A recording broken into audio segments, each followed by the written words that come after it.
Halo teman-teman belajar, kembali lagi di channel Belajar Bersama, masih bersama Andri di sini.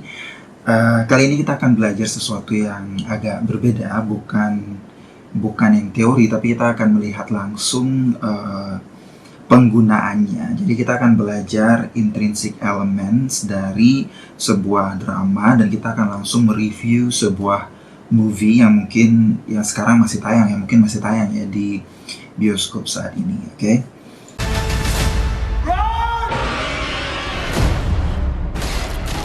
Resident Evil. Resident Evil.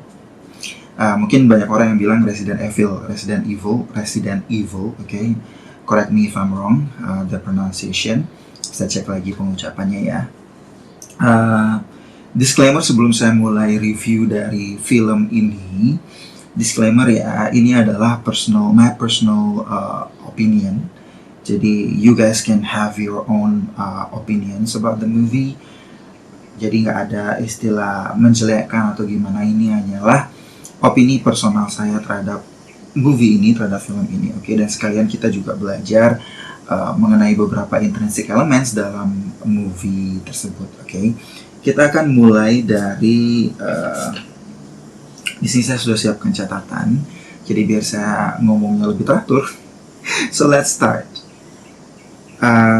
Kita akan mulai dari temanya terlebih dahulu. Jadi theme dari movie ini, I don't know kalau di Western culture itu tema ini berlaku ya, cuman temanya memang lebih ke evil, lebih ke sesuatu yang jahat gitu kan, zombie dalam hal ini, atau mungkin sesuatu yang jahat, tidak hanya zombie tapi juga orangnya, like the evil inside of us. Mungkin saya lagi I don't know kalau dalam Western culture mungkin ada hal seperti ini juga, cuman sesuatu yang lebih jahat itu tidak evil yang nyatanya evil yang bisa kita lihat seperti zombie atau mungkin setan-setan, tapi lebih pada evil di dalam diri seseorang yang mungkin di film ini bisa dilihat di dalam diri si siapa namanya yang melakukan eksperimen ini, si William itu ya. Jadi mungkin evil itu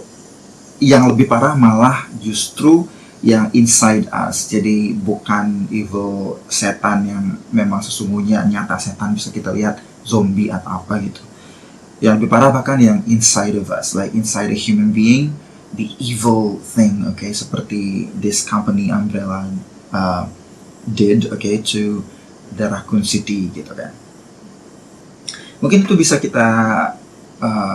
bisa dibuat menjadi kesimpulan untuk temanya sendiri. Itu dari temanya. Kemudian ada beberapa juga, kita masuk ke plot. Sekarang ada beberapa details plot yang masih menjadi pertanyaan bagi saya sendiri. Basically ide ceritanya bagus, maksudnya beberapa orang bilang ini diadopsi dari game.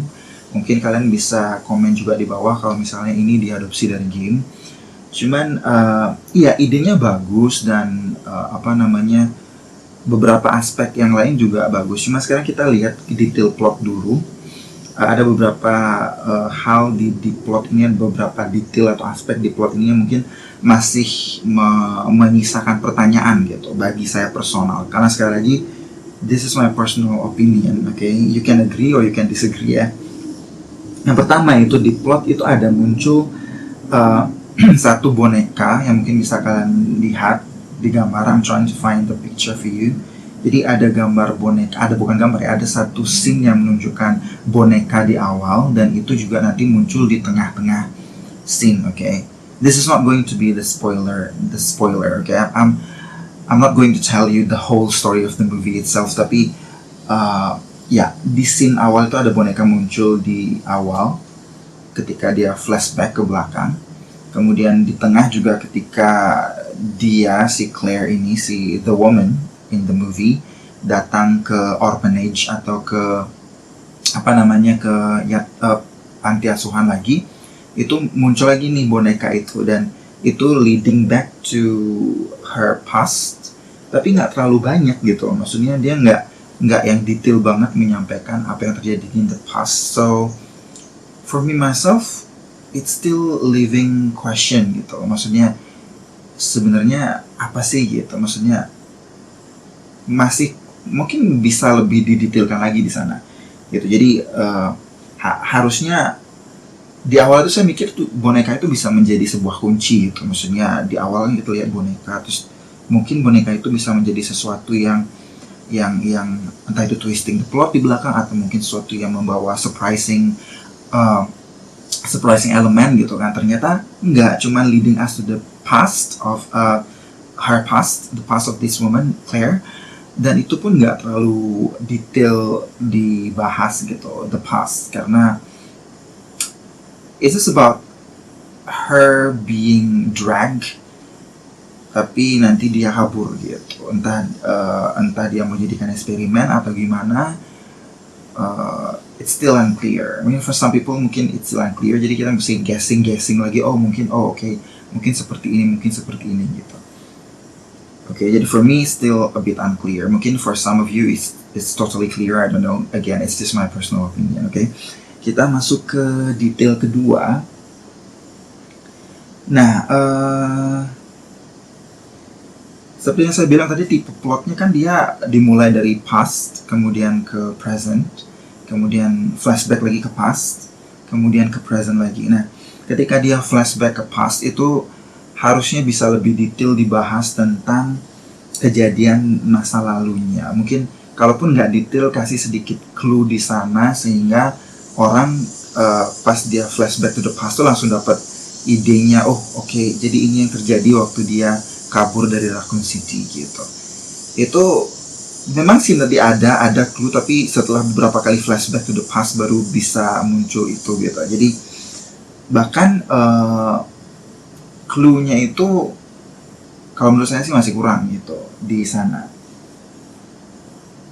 Gitu, untuk apa namanya, ketika flashback to the past itu mungkin bisa lebih jelas lagi dipaparkan di sana, karena for me it's still unclear still. Nah, poin ketiga itu di sinopsis kan bilang bahwa sinopsis dari movie-nya sendiri mengungkap rahasia dari Spencer Mansion gitu. Nah, sedangkan rahasia yang diungkap itu kalau menurut saya bukan sesuatu yang mencengangkan ya, tapi lebih pada, nggak tahu ya, mungkin saya yang kurang memperhatikan karena kebanyakan jump scare atau gimana, atau mungkin saya yang kurang kuat melawan jump scare, menghadapi jump scare yang disisipkan di movie.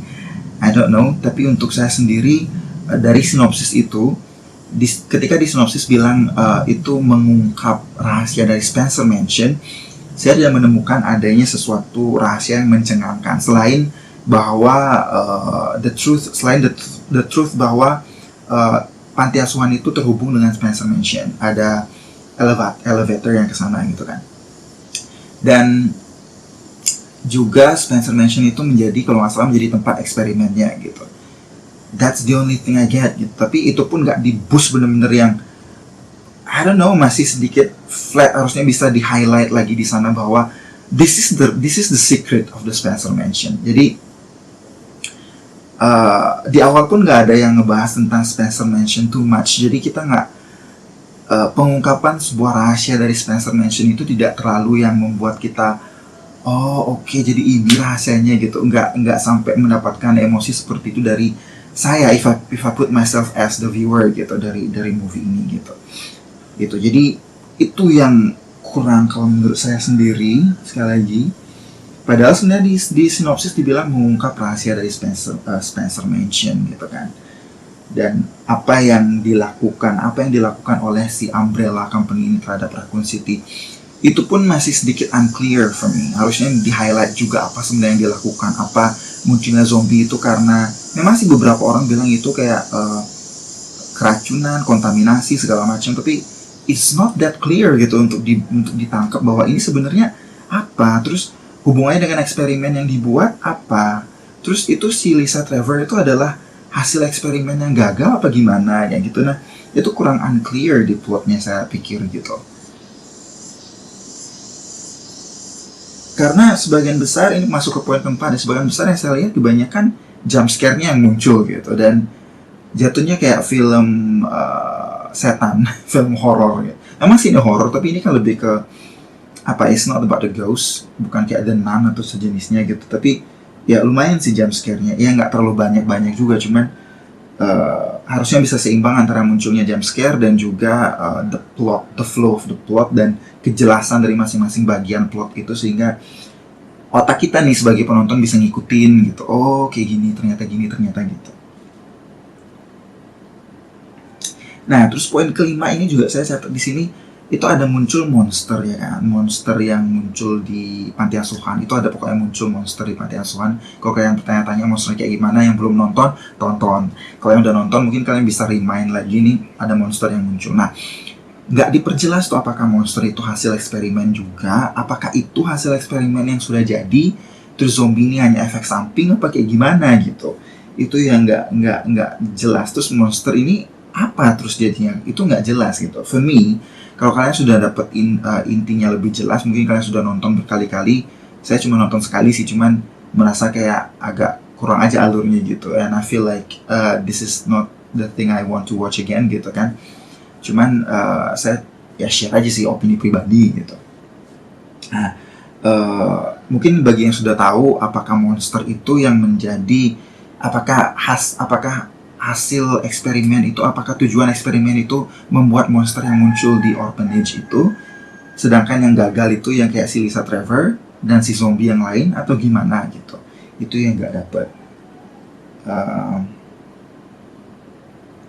Yang poin ke-6 juga tadi saya sudah bilang bahwa kurang dijelaskan lebih detail nih eksperimen, sebenarnya eksperimen apa sih, apa sempat di beberapa line dari aktornya, aktrisnya bilang bahwa ini menciptakan senjata biologi gitu kalau nggak salah ya.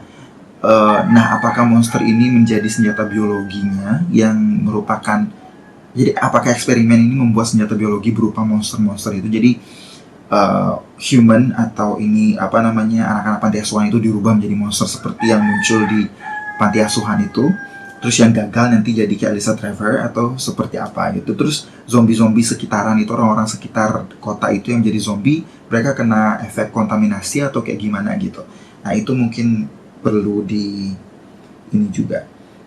Mohon maaf kalau ada agak sedikit spoiler ya, mudah-mudahan nggak terlalu parah sih.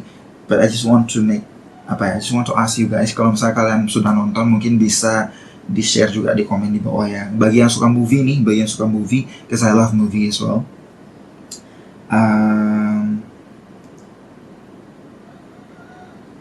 Nah, itu juga hubungan antara the company is the Umbrella, bukan company yang membuat payung ya, cuman Umbrella itu kayak pharmaceutical gitu, kayak perusahaan kimia gitu kalau nggak salah ya. Terus hubungannya dengan si William ini apa? Apakah si William ini agen Umbrella di sana atau dia saintisnya Umbrella gitu? Nggak terlalu dapet siapa saya yang kelewatan lainnya apa kayak gimana waktu dia ngomong karena ketakutan sama jump scare. Karena terus terang this is not my cup of tea ya, yang tipe-tipe genre seperti ini.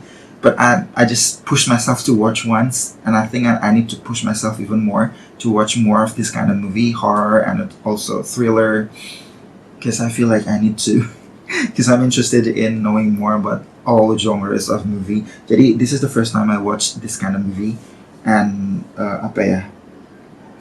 jadi kurang dapat aja di awal apa sih hubungannya William sama Umbrella, apakah dia saintisnya atau dia memang orang yang ditugaskan Umbrella untuk melakukan eksperimen di Raccoon City apa dia gimana. Itu nggak ada juga di awal sepertinya ya. Kalau kalian dapat itu silahkan di komen juga di kolom komentar ya. Nah, itu dari plotnya.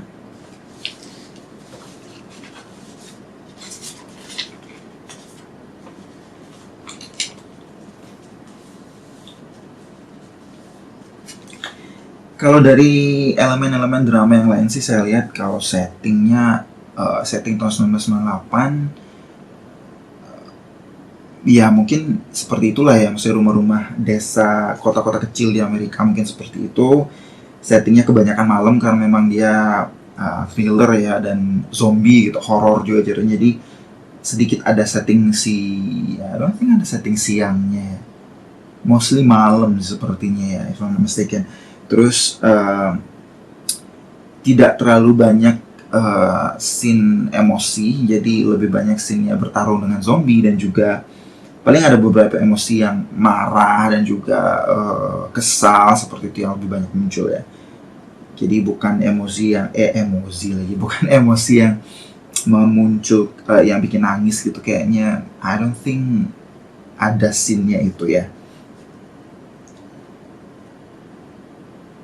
Nah, mungkin ide ceritanya sebenarnya bagus. Mungkin yang sekali lagi untuk kesimpulannya mungkin penggarapannya yang perlu lagi uh, penggarapannya mungkin perlu lebih bagus lagi, lebih baik lagi untuk bisa membuat penonton itu tidak bertanya-tanya terlalu banyak, ini sebenarnya kayak gini, siapa sih ini sebenarnya kayak gimana sih gitu, biar nggak leaving so many questions in viewers heads gitu kan. Mungkin biar lebih flow-nya biar lebih dapet gitu. Karena basically memang dia endingnya open kan, ketika muncul agen Umbrella yang lain gitu kan. Ternyata si temennya yang RPD itu yang ditembak itu selamat dan akhirnya sadar di credit scene terakhir tuh ya. Sadar akhirnya ada agen Umbrella lagi yang selamatin dia. Mungkin ya itu jadi open ending, kita bertanya-tanya ini lanjutannya seperti apa sih gitu. Cuman ya sekali lagi, kalaupun misalnya memang mau membuat Umbrella semisterius itu, ya at least kasih clue-clue sesuatu lah di awal gitu, karena kurang jelas nih hubungan antara Umbrella sama si William di awal. It's just ya according to me ya, gitu. Oke. Well, itu beberapa hal yang mungkin yang bisa saya review dari film Resident Evil atau apa yang kalian bilang gitu kan. Welcome to Raccoon City gitu, oke. Kalau misalnya kalian ada pertanyaan atau mungkin tambahan-tambahan, tadi kan saya bertanya beberapa hal, tuh siapa tahu kalian pernah nonton, sudah nonton, silahkan tambahkan di sana. Mungkin porsinya disesuaikan biar nggak terlalu jadi spoiler banget bagi teman-teman yang belum menonton. Oke, sekali lagi saya mengundang nih movie lovers, teman-teman belajar yang mungkin suka nonton movie. Kita belajar sesuatu lah dari movie kan. Kita belajar entah itu dari bahasanya, entah itu dari elemen-elemen dramanya, entah itu dari apapun yang bisa kita review di sana, kita bisa pelajari bersama. Gak apa-apa, kalian tambahin aja di bawah di kolom komentar, jadi kita bisa belajar bersama, namanya juga belajar bersama untuk supaya tahu lebih banyak. Oh ternyata kayak gini ya, kayaknya bagusan kayak gini, kasih opini kalian juga. Oke, it's time for us to learn gitu kan.